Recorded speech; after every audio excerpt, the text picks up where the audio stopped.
Selamat petang kepada Cikgu Mia dan rakan-rakan sekalian. Pada hari ini, kumpulan kami akan membentangkan kerja khusus BN semester 3. Tema kerja khusus tahun ini adalah bertemakan pragmatik. Dan tajuk yang kami kaji iaitu penggunaan peribahasa dan superbahasa dalam novel serial Desina karya Niza Parman. Sebelum kami membentangkan slide kami akan memperkenalkan diri kami sendiri. Saya, Suelin Anak Tingkau.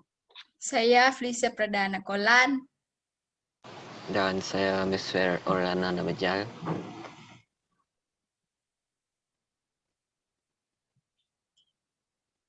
Dan seorang lagi.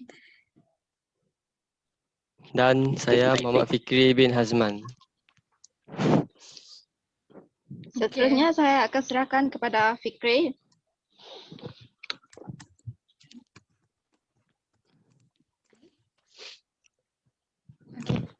Yang pertama adalah pengenalan. 1.1 latar belakang. Peribahasa adalah susunan kata yang dipilih khas, kemas, ringkas, mempunyai makna tertentu dan mengandungi pengajaran. Perumpamaan, pepatah atau bidalan, kiasan, kata hikmat, simpulan bahasa dan perbilangan adalah contoh peribahasa. Kepentingan kajian adalah untuk meningkatkan keupayaan berbahasa dalam penulisan dan menjadikan penulisan menjadi lebih indah dan bermutu dengan penggunaan peribahasa yang tepat dan sesuai dalam konteks ayat. Penyataan masalah ialah pengkaji adalah kesesuaian penggunaan peribahasa dalam penulisan dan mengenal pasti penggunaan peribahasa yang terdapat dalam novel. Seterusnya adalah definisi konsep. Menurut Kamus Dewan Edisi keempat 2014, pragmatik ialah cabang linguistik yang berkaitan dengan kajian tentang makna dan kesan yang timbul daripada penggunaan bahasa dalam situasi tertentu. Menurut buku Bahasa Melayu Topikal Penggal 3 Dikata 6 edisi ketiga, pragmatik ialah cabang ilmu linguistik yang mengkaji makna ujaran berdasarkan konteks budaya sesuatu masyarakat ataupun penggunaan bahasa dalam konteks yang sebenar. Secara umumnya, pragmatik merupakan kajian mengenai bahasa dari sudut pandangan pengguna berhubung dengan pilihan yang ada pada mereka berdasarkan konteks budaya sesuatu masyarakat ataupun penggunaan bahasa dalam konteks yang sebenar. Okey, seterusnya kita akan masuk kepada objektif kajian. Ada 3 objektif kajian. Yang pertama, mengenal pasti dan menyediakan peribahasa dan superbahasa yang terdapat dalam novel serial Desina karya Niza Parman.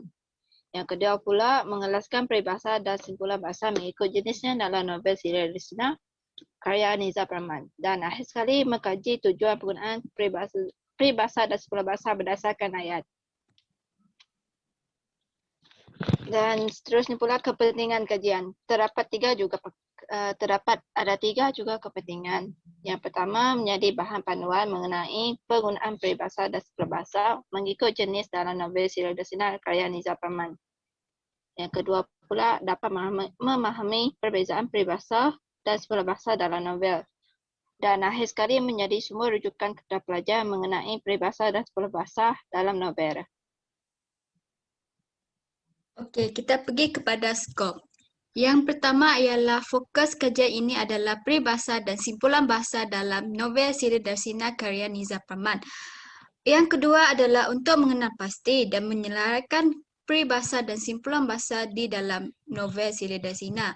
Yang ketiga adalah mengelaskan peribahasa mengikut jenisnya. Yang keempat adalah mengkaji tujuan penggunaan peribahasa berdasarkan ayat. Seterusnya kita masuk pada batasan kajian. Ada batasan kajian ini terdiri daripada 3, iaitu tempoh masa, bilangan peribahasa dan patah perkataan. Dari tempoh masa, lingkungan 5 bulan untuk menyiapkan kajian tersebut dari 15 September 2020 hingga 15 November 2020. Pekaji tidak dapat menyediakan lebih daripada 100 peribahasa dan simpulan bahasa. Pekaji diminta untuk menghasilkan esei ilmiah iaitu panjang antara 2,000 patah perkataan hingga 2,500 patah perkataan. Oke, kita masuk kaedah kajian. Kaedahnya adalah menggunakan data sekunder iaitu melalui buku dan internet.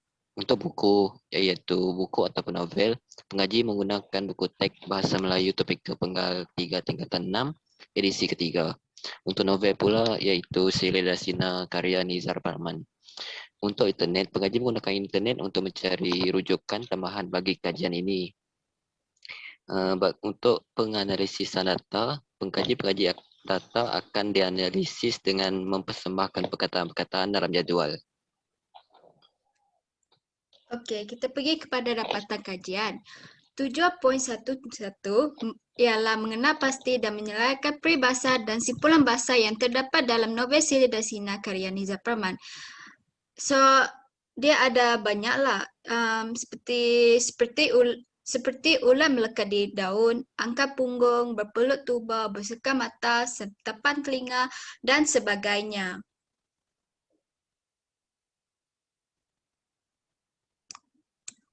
Ini adalah beberapa contoh simpulan bahasa dan peribahasa. Untuk simpulan bahasa iaitu angkat punggung, berpeluk tubuh, bersengkang mata, santapan telinga, berkecil hati. Untuk peribahasa pula iaitu seperti ulat melekat di daun, jika hendak mengail ikan, biarlah kena dengan umpannya. Orang berbudi kita bahasa, rezeki jangan ditolak, musuh jangan dicari. Kalau disimpan dipendam tak akan menjadi emas. Okey, seterusnya kita masuk dan ini adalah contoh-contoh simpulan bahasa. Contoh pertama adalah setapan telinga. Contoh bunyi gambus, biola, dok, gendang, panjang, markas, marwas, tamborin dan akordeon yang saling bertingkah menghasilkan irama cukup enak dijadikan setapan telinga. Tujuannya, setapan telinga bermaksud sesuatu yang menyedap pendengaran seperti lagu ataupun irama. Sebuah bahasa ini bertujuan untuk menunjukkan bahawa Tokoh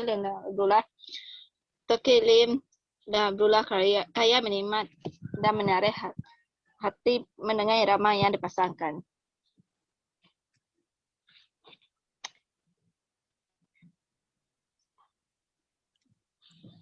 Seterusnya peribahasa seperti ulat melekat di daun. Contoh dia, namun dia tetap melekat kepalanya di daun, di daun umi seperti ulat melekat di daun. Tujuan seperti ulat melekat di daun bermaksud dia ingin terus merasakan kehangatan. Umi dan Haikal berpelukan malam Umi menyekat air matanya. Seterusnya adalah rumusan. Itu mengenal pasti dan menyenaraikan peribahasa dan simpulan bahasa dalam novel Sirih Darsina karya Nizar Parman dan menyimpulkan bahawa penggunaan simpulan dan peribahasa dapat menambah baikkan penulisan ilmiah seperti karangan dan sebagainya. Seterusnya adalah mengelaskan peribahasa dan simpulan bahasa mengikut jenisnya dalam novel Sirih Darsina karya Nizar Parman. Akhir sekali adalah penutup. Kami telah mengenal pasti dan menyenaraikan beberapa peribahasa yang terdapat dalam novel dan mengelaskan peribahasa mengikut jenisnya dan mengkaji tujuan penggunaan peribahasa tersebut berdasarkan konteks ayat yang telah dikenal pasti dalam novel Sirih Darsina karya Nizar Parman tingkatan 5. Kami berharap kajian ini dapat memberi manfaat kepada kami dan juga para pelajar.